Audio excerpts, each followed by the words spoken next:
धारा झरेर खोलेर घन्दाङ घुन्नु के गर्छ? होइन यत्रो भाँडा चाहिँ कसले धुनु भन हौ तिमीलाई चाहिँ नसक्का दोष होला कि किन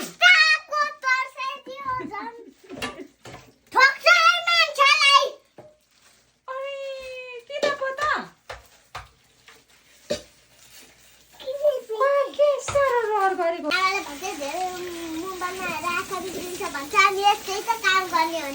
अब मोबाइलमा हेर्नु पाएपछि यस्तै यस्तै पो काम गर्नुपर्छ नि।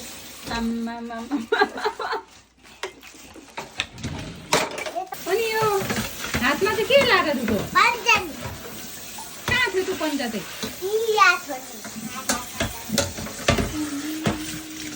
ए कस्तो पन्जन पन्जा चाहिँ किन लाग्नु भएको नि हातमा? मलाई साबुन मन पर्दैन नि त।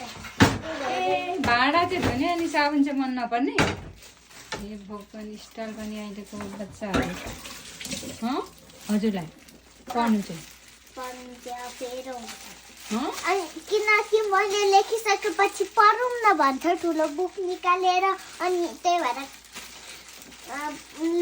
के अरे मैले काम गरेर आमा खुसी हुन्छ भनेर यस्तै काम गर्नु पाउँछु के गाडी गर्नु पाउँछु त यस्तै यता माथि पनि यता माथि पनि पुग्नु भन्दा यति डल्ली छु यता तरेर पनि छुनु सक्दिनँ के गर्नु यही भुइँ माथि छ के गर्नु यति मात्रै काम पाएको हो